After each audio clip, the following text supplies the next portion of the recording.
Fala pessoal, sejam todos muito bem-vindos e todas muito bem-vindas a mais um episódio do RH para você Cast, o seu ponto de encontro quinzenal para a gente te atualizar sobre tudo que está rolando de mais bacana no RH, de mais quente, de mais atual, de mais inovador, trazendo também as marcas que vêm se diferenciando em todo esse processo, que vem aí mostrando como o RH pode ser cada vez mais protagonista. Deixo o convite para que você nos acompanhe nas nossas redes sociais, tanto no LinkedIn do RH para você, onde a gente tem não só a company page, mas também um grupo de discussão com mais de 200 mil pessoas conectadas. Todo dia tem muito conteúdo, muita troca, um espaço bem bacana, onde os RH se conectam. E somando tudo, o grupo com o Company dá umas 280 mil pessoas, então é uma comunidade bem bacana e de recursos humanos, só esperando por você. Deixo o convite também para você conferir todos os conteúdos que entram diariamente no RH para você. Siga nossas redes sociais também, o Top of Mind de RH, no Instagram, no LinkedIn. A gente está entrando em reta final aí de votação, então logo vai ter muita novidade bacana também. Pessoal, hoje o nosso episódio é mais do que especial. É para falar de uma cultura organizacional que vem dando um verdadeiro show. Tem muita coisa bacana aí para inspirar você que nos ouve, que é a cultura da Riachuelo. Eu tenho uma colinha aqui comigo com uns números muito legais que depois eu vou pedir para nossa convidada de hoje falar um pouquinho mais, contar o que está rolando lá, por que a Riachuelo está crescendo tanto, principalmente quando a gente fala de diversidade, equidade e inclusão. E é muito bacana a gente poder levar isso para vocês. E eu convido então a Graziela de Batista, que é CHRO na Riachuelo. Grazi, seja muito bem-vinda. Eu já estou até ansioso aqui para falar desses números, tem tanta coisa rolando aí. Espero que, olha, em meia horinha a gente consiga passar por tudo, porque realmente estão mandando muito bem. Seja muito bem-vinda. Olá, muito obrigada pelo convite. É um prazer estar aqui trocando e contando um pouquinho do que tem sido essa jornada, que tem sido para lá de animada. Também estou ansiosa para compartilhar um pouco dos aprendizados com essas pessoas que fizeram a escolha certa de carreira, né? Sou suspeita, mas que tem visão.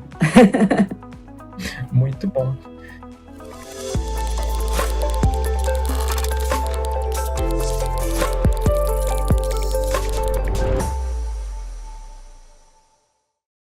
Grazi, eu fiquei muito impressionado vendo alguns dos dados da cultura, do trabalho sendo feito de vocês, principalmente nesses pilares, né, que envolvem a diversidade e a inclusão.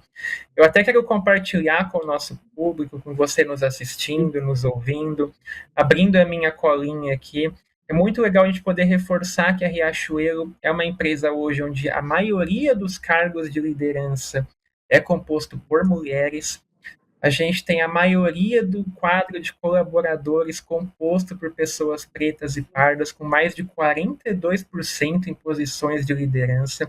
Isso fora uma série de ações que vocês têm, de iniciativas que vocês têm. Então, para a gente começar a nossa conversa, eu queria que você trouxesse um overview dessas ações, desse momento que vocês estão vivendo, do fortalecimento dessa cultura de vocês, como que o RH está se posicionando, está se envolvendo, para que a gente consiga chegar nesses dados, nessas iniciativas aí tão bacanas na Riachuelo. Claro, vai ser um prazer. Acho que dando um pouquinho de contexto, somos mais de 30 mil colaboradores, então esses percentuais são impressionantes, e quando a gente pensa no volume absoluto também dessas pessoas, do quanto que representa essa diversidade, também é super impressionante. E a gente tem essa quantidade de pessoas, e com isso faz com que nós sejamos os maiores empregadores de moda do Brasil. E tem mais uma informação que também acho que é bem especial e nos diferencia. Nós somos uma cadeia integrada, ou seja, as nossas 30 mil pessoas têm várias empresas dentro de uma empresa. Então, nós somos algumas das poucas empresas que têm a própria fábrica aqui. Então, ali são mais de 8 mil pessoas trabalhando. Quando a gente pensa nas lojas, que são também geridas e próprias, são mais de 15 mil pessoas em lojas. Então, mais CD, 4 mil pessoas no CD. Então, temos várias empresas dentro de uma só, além de todo o administrativo. Então, na minha equipe de RH, uma curiosidade, eu tenho desde açougueiro até médico, enfim. Então, pensar em como a gente cuida, e a gente tem uma cultura de pouca terceirização. Então, por exemplo, o nosso restaurante, falei do açougueiro, justamente por isso, a gente serve na nossa fábrica de Natal mais de 7 mil refeições por dia. Então, isso faz com que a gente possa também ter um cuidado muito profundo e detalhista ali com a experiência do nosso colaborador. Agora, falando um pouquinho da diversidade, então os números impressionam, né, dessa pluralidade que a gente tem aqui. Acho que tem também conectando com a tua fala inicial, desse momento novo que a Riachuelo vem vivendo, acho que talvez o segredo do sucesso seja essa palavra inclusão, que ela sim tem a ver com dados demográficos, como gênero, né, orientação sexual e assim por diante, cor, mas também tem a ver com ter uma maturidade para você conviver com diversidade. Então, a empresa ela tem quase 80 anos, vai fazer 80 anos o ano que vem. Ela tem a sua origem no Rio Grande do Norte. E acho que a cultura nordestina, generalizando um pouco aqui, dá um show de inclusão, de acolhimento. Então, eu estou aqui há pouco menos de 3 anos e tem sido uma grande alegria e confesso que o trabalho tem sido fácil, porque se a gente tem essa abertura para o novo, essa predisposição para acolher a diferença, o que é diferente, isso faz com que o trabalho seja muito mais fácil e seja fluido. Então, quando a palavra inclusão, eu falo que é um pouco do segredo do nosso sucesso, tem a ver, sim, com essa demografia tão diversa que a gente tem. Então, o que a gente tem aqui dentro é uma representação mais do que fiel do Brasil. Quando eu falo mais do que fiel, quando eu falo, né, de pretos e pardos, por exemplo, nós temos mais de 60% das nossas pessoas nesse público. Quando a gente olha uma aproximação do Brasil, 51%. Então, eu acho que aqui a gente tem uma representação muito boa da diversidade que a gente quer ter no Brasil. E somando a isso, eu acho que tem essa questão da gente ter conseguido fazer um posicionamento da cultura aonde a gente também tenha essa convivência entre a tradição e a disrupção. Então, quem está acompanhando a gente mais de perto, nos últimos 3 anos a empresa tem passado por um grande turnaround. Foi radical mesmo.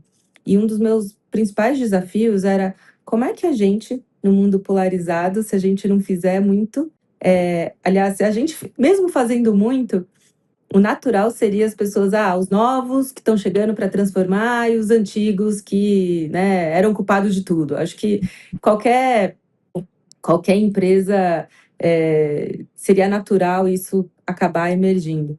E acho que desde o primeiro dia, a chegada do nosso novo CEO e que culminou na chegada de alguns outros profissionais, como eu também, eu acho que tem um cuidado muito grande em honrar o legado, em ter uma visão muito curiosa e positiva, otimista do que foram esses mais de 75 anos na ocasião e o que vai fazer a gente também ir mais longe. Então, trabalhar a cultura nessa dimensão de união, de conexão, de conectar via o propósito, eu acho que ela tira o eixo do fla-flu, mas ela coloca a gente a serviço de algo maior. Então, esse é um ponto. E aí, falando das nossas ações, imaginem vocês que a gente está no varejo de moda, 15 mil pessoas, muitas delas na sua primeira experiência formal com carteira assinada. Então ali a gente tem a natureza desse negócio, ele já traz por si só um desafio grande de turnover. Então a gente tem um turnover alto, lutamos aí para mitigá-lo, mas também aqui eu acho que tem a sabedoria de entender a natureza da proposta de valor que a gente tem e também ficar bem resolvido se a gente for um bom trampolim de carreira para as pessoas poderem, depois de terem convivido com a gente, trabalhado com a gente, saírem profissionais ainda melhor preparados e irem para posições ainda melhores. Então, muito do nosso esforço tem sido em também ficar mais bem resolvido com essa característica. Então, se a pessoa ficar com a gente aqui 1 ano, que seja 1 ano de uma experiência que suba o sarrafo, que a pessoa traga referências de como é uma empresa bem gerida, de um Brasil que dá certo, que faz, né, que tem uma governança madura, que pratica né, os direitos trabalhistas do jeito que deveria ser. Então, eu acho que aqui a gente tem essa missão também, enquanto empresa que dá certo, com a capilaridade que a gente está, né? Então, estamos em todos os estados. Então, eu acho que a gente consegue propagar essa referência de uma empresa profissional, séria, e que dá para fazer, né? Dá para conciliar alta performance com leveza. Então, acho que esse é um pouco do nosso trabalho. E aí, falando um pouco eu acho que assim, quando a gente chega e olha números tão ricos quanto os nossos são demográficos, quase que assim, como é que a gente cuida para que, primeiro, manter o que se já tem. E acho que quando a gente fala de diversidade, eu trabalhei antes daqui em empresas diferentes, uma onde a fundação, a origem dela era no sul do Brasil, outra era americana. Então, acho que também a gente dá um passo para trás para não sair com uma agenda de diversidade que seja padrão, mas entender o que é diversidade, onde está o desafio e o que a gente pode fazer para melhorar, também acho que é algo que precisa ser detalhista, cuidadoso, né? Porque senão a gente fica com uma pauta que ela parece padrão, que ela é uma manchete de revista de gestão e não necessariamente algo que ressoa com as necessidades, com a especificidade da sua empresa. Então, a agenda de diversidade da Riachuelo ela é muito diferente das que eu trabalhei em outras empresas. Então, acho que isso também faz com que a gente tenha precisão, aderência, não fique com uma pauta que seja automática, robótica, e sim que ela converse de fato com os nossos desafios. Falei muito. Perfeito, mas falou muito bem. Grazi, pegando esse gancho, então, desse novo momento da Riachuelo, quando a gente fala desse posicionamento de cultura, tanto da questão de DI quanto de outros elementos, outros fatores que também incorporam a cultura de vocês, como que você nota essa jornada, esse processo, esses seus 2 anos e meio, esse trabalho no clima organizacional e o quanto que isso é desafiador também para vocês, como RH, fazerem parte da implementação de uma cultura numa empresa tão robusta em números. A gente está falando, como você citou, de muitas pessoas, dezenas de milhares de colaboradores, somando todas as áreas que a Riachuelo tem, todos os estados que a Riachuelo tem. Então, como que você leva essa cultura para tantas pessoas e, na prática, o quanto que você está identificando mudanças reais, o quanto que você consegue identificar que, de fato, esse processo, esse caminho está trazendo mudanças que, de fato, fazem a diferença? Queria eu que tivesse uma bala de prata, né? Acho que é somatória de muitas coisas. Te ouvindo, algumas coisas vieram na minha cabeça. Eu tenho muita sorte de ter Sorte e também escolhi estar aqui. Eu acho que isso fez parte do meu processo de escolha de estar aqui.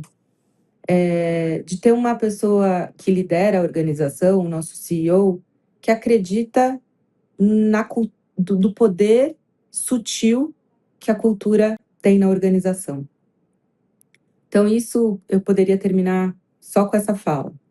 Eu acho que, então, eu falo que é sorte, mas também, né, decidi vir trabalhar aqui porque também identifiquei o processo de entrevista, ele é de duas mãos. Então, entender também que essa pessoa entende a subjetividade, as sutilezas que esse tema cultura, de uma forma mais ampla, demanda, isso com certeza faz o meu trabalho ficar mais fácil. Então, aqui, palmas para o nosso CEO, de fato, faz muita diferença. Eu consigo nadar muito mais rápido, sem ter que convencer de uma forma ultra mega analítica como que são os benefícios de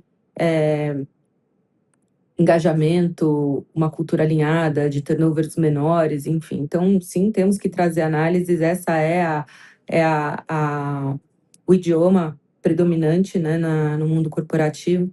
Mas eu acho também que a gente tem espaço, né, e deveria cada vez mais valorizar também essa coisas que são mais difíceis de mensurar e de capturar. Eu acho que não deveríamos se resignar de que são coisas que são, né, são coisas que são mais difíceis de você eventualmente conseguir expressar num business case como outras matérias que a gente tem aqui. Então, acho que isso é uma coisa. Então eu falaria da importância da pessoa, do número um da organização. Isso faz com que a conversa ela seja bem menos atritosa. Vou me explicar.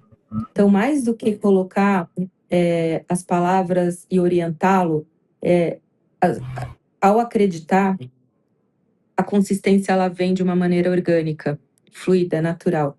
Então, acho que tem um trabalho muito importante para a gente fazer com o CEO e com os diretos, né? Então, com a alta liderança da organização, de conscientização. Então, a gente pode, esse é outro capítulo, podemos falar mais sobre isso, mas eu acho que tem sim esse lugar de ter uma atenção especial em também ajustar o diálogo para que você possa aumentar a influência com esse público. Então, também, a forma de influenciar, ela tem que ser adaptada para o seu interlocutor. Então, acho que conhecer, porque é muito fácil também, né? Grazi, não tive a sorte de ter, por exemplo, um número um que né, que levanta essa bandeira. E aí, o que eu tenho que fazer? Mudar de emprego? Não deixa de ser uma opção, acho que mas vamos, né, na linha de transformadores que somos, que essa é a que a gente gosta e a missão, né, o chamado. Então, assim, aonde a gente tem mais oportunidade de transformar, talvez seja naqueles lugares onde a gente não tem ainda as pessoas com a maturidade, com a consciência que a gente ambiciona que elas possam ter para influenciar e mudar as coisas como a gente, né, acredita que seriam mais justas. Então, acho que entender um pouco mais também as crenças, a origem, o modus operandi do seu top team te ajuda a adaptar o discurso para você também ser mais efetivo. Então, volta àquele ponto anterior. Poxa, se eu tivesse aqui com a mesma abordagem que eu estava na indústria química, que eu trabalhava em Houston, seria um pouco efetivo. Não tem uma adaptação de vocabulário, fica uma coisa muito etérea e conceitual. Então, acho que aqui um pouco desse segredo é entender o teu negócio, é ir para o front, é se conectar com as pessoas da empresa para que você possa se conectar com elas, né? E eu acho que quando a gente fala de influência, fala do linguajar, do estilo, da roupa, de tudo. Então, assim, eu tento ser uma camaleão também. Então, trabalhei no varejo alimentar, trabalhei em bens de consumo do segmento de beleza, trabalhei em indústria química e estou em moda. em cada uma dessas passagens, eu fui pessoas muito diferentes, foram papéis e personagens diferentes. Então eu acho que isso também faz com que a gente crie rapport e Uhum, consiga, facilitar a discussão de inclusão, porque o que eu vejo muitas vezes é a gente também ter o medo, eu tenho muito medo e já errei por isso, de ter uma postura mais talvez dura, rígida, um pouco ativista, aonde você mais se distancia do que, de fato, se aproxima, de quem a gente acha que precisa pensar um pouquinho diferente. Então, eu falo: "Ah, vamos tá, você tá lindo, maravilhoso, o discurso de diversidade, mas você tá pregando para convertido, é para quem não para quem já tem esses poros abertos. Como é que uhum. você adapta, né, seu discurso, sua atuação, seu interesse, sua curiosidade pelo que está imperfeito, pelo que não, por quem ainda pode se beneficiar dessa, né, dessa discussão. Então, é pouco isso que eu acredito, né? E as nossas iniciativas, acho que elas têm a ver com cuidar muito bem de quem está aqui. Então, eu acho que é diversidade, estamos bem. A inclusão, ela é um trabalho diário, então a gente tem uma frente de benefícios que olha a experiência do colaborador, tanto em aspectos, né, mais tangíveis, como também sutis, como a segurança psicológica, acompanhamento terapêutico, acesso. Então, acho que as empresas, né, que são mais estruturadas, elas têm já isso, ainda bem, e nós não somos diferentes. Então a gente que cria um ambiente que ainda é muito padrão para muitas das empresas, mas quando a gente olha o quanto que isso tem de diferença, por exemplo, na nossa fábrica, ter no nosso CD salas super bonitas de amamentação, a refeição ser premium. Acho que isso são coisas que a gente também ajuda aqui a conectar o engajamento, a diversidade também, né? E ficar cada vez mais sendo um lugar de desejo para as diferentes profissões. Perfeito. Grazi, nesse processo todo também, qual que você diria que hoje vocês estão numa jornada de transformação que não acabou? É uma jornada em andamento, não uma jornada em conclusão. Então, eu queria que você pontuasse um pouquinho o que, que ainda vem também por aí, para o que vocês estão olhando hoje com mais atenção. Imagino que deva ser uma NR1, né, que é o grande assunto aí do momento, mas olhando como um todo, de novo, ainda nessa questão de reforçar a cultura, no que hoje vocês estão focando mais, se concentrando mais. E eu achei muito legal também essa sua fala da abordagem com a liderança, com a alta gestão, de saber como abordar, de saber entender o perfil também da marca. Então, eu queria que você pontuasse um pouquinho, assim, agora falando como um todo, falando como um externo, se na sua opinião o RH hoje ele entra como grande protagonista desse processo de mudança, se dá para ter essa mudança que a gente está falando, se dá para a gente ter um case Riachuelo sem colocar o RH ali na mesa de tomador de decisões também. Então, acho que resumindo um pouquinho de tudo que eu falei, né? Eu queria que você pontuasse o papel do RH nessa jornada de transformação e também falasse um pouquinho de qual que é o seu grande desafio hoje no momento. Legal. Bom, vou falar primeiro aquela que é a mais polêmica e cutucada, né? Dá para fazer essa transformação sem o RH na mesa? Ah, eu diria que não, com certeza não. Eu tenho um chefe, na verdade, eu já trabalho, né? Eu trabalhei com esse CEO em alguns momentos. E na época tinha um grupo, não era a pessoa que falava que nós éramos como que é? A arma secreta. O RH é a arma secreta da transformação que a gente tá trazendo aqui. Então, eu acredito muito nisso. Eu fico sempre pensando nessa palavra recursos humanos, ela parece um pouco fora de moda, assim, porque tem a ver, mas também não consigo pensar numa melhor. Então tem, vamos falar que é a área de gente, enfim, tem outros termos aí que a gente vira e mexe e vê, mas o recursos humanos continua sendo mais clássico, né.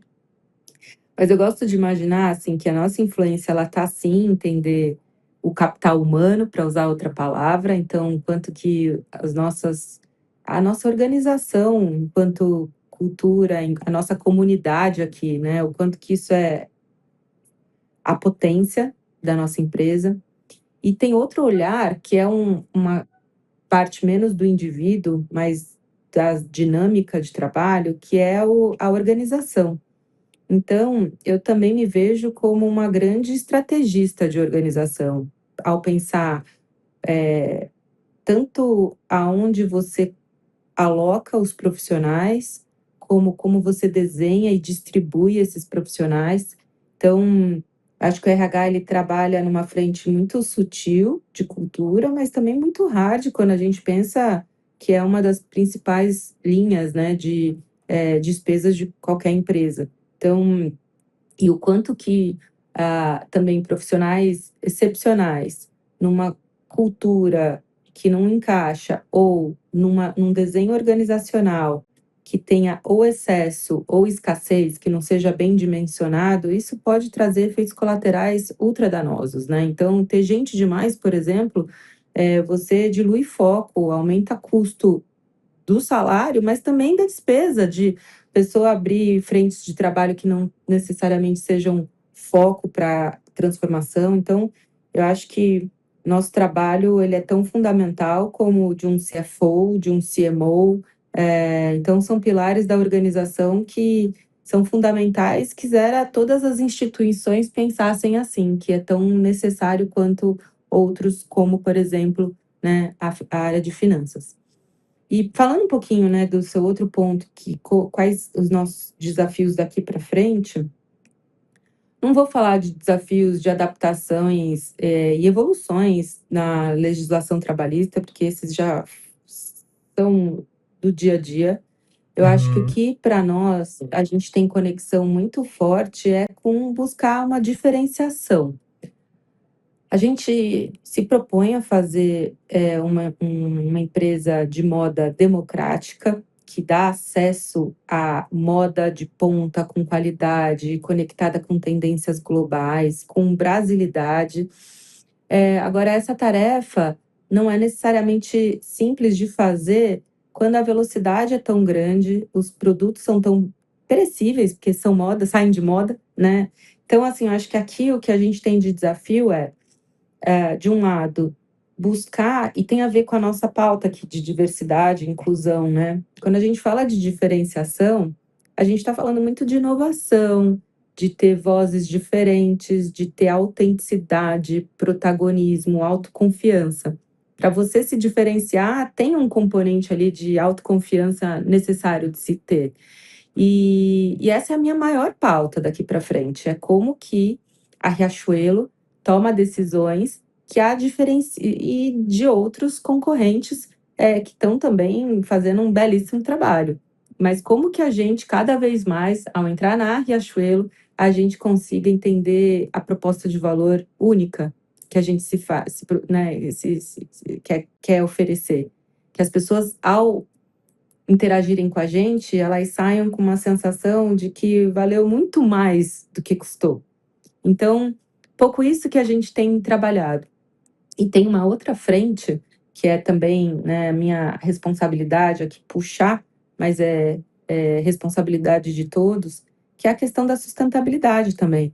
A moda, ela é uma grande, pode ser uma grande ofensora, né, das questões principalmente ambientais. Sociais também, porque acaba que a moda, o segmento, ele acaba contratando em muitos lugares, o trabalho informal, a quarteirização, então a gente precisa sempre ter uma vigilância muito grande com a nossa cadeia de fornecimento, para garantir que né, o que a gente acredita está sendo exercido não só pelo terceiro, mas eventualmente quando quando esse terceiro está, enfim, distribuindo o trabalho com outros, enfim. Então a gente tem todo um critério muito importante ali, auditorias constantes para garantir, né, o padrão que a gente acredita. E do outro lado, a questão ambiental também. Então, eu tenho aprendido muito nessa jornada. Até hoje, né, a gente fala muito do, você vai lá e doa a roupa e está resolvido. Muitas vezes o que a gente doou, ele vai parar no lixo. E diferente, né, das reciclagens que a gente tem de vidro, papel, metal, não tem um repositório para tecido. Então, o tecido fica lá, dezenas, talvez mais tempo do que a gente, né? E não vai se desfazer. Então, também tem muita essa responsabilidade que a gente tem trazido também para fazer a moda que faz bem para a alma no curto e no longo prazo. Muito bom. Grazi, muito obrigado de novo pela sua participação. Parabéns por todo o seu trabalho, pela sua jornada de 2 anos e meio de tantas mudanças, de Obrigada. tanta coisa bacana acontecendo, e parabéns também por todo o trabalho da Riachuelo. Muito obrigada, um prazer, obrigada pelo convite, uma honra estar aqui trocando com vocês. Fico à disposição e bora lá, gente. Vamos, bora subir o sarrafo e transformar esse nosso país aí em um ambiente de profissionais capacitados, felizes, autônomos, né? A missão é importante, a missão é nobre. Vamos junto. Muito, muito bom.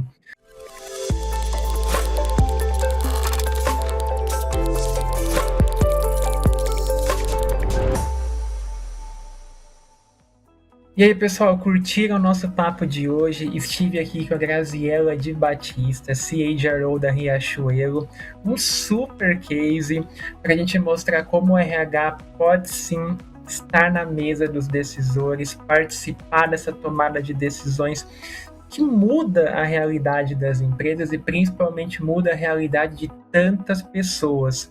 Deixo então os últimos recadinhos, de novo convite para que você nos siga, nos acompanhe nas nossas redes sociais, se conecte com a gente. Está acompanhando pelo YouTube? Deixa o like, ativa o sininho de notificação. Mesma coisa também pelo Spotify ou por outros tocadores. Deixa aí marcado que segunda sim, segunda não, sempre tem episódio novo para você, para te conectar aí com toda essa inovação, com todo esse cenário de transformação da RH brasileira. Combinado? Então é isso, pessoal. A gente se vê e a gente se ouve em um novo episódio. E até mais.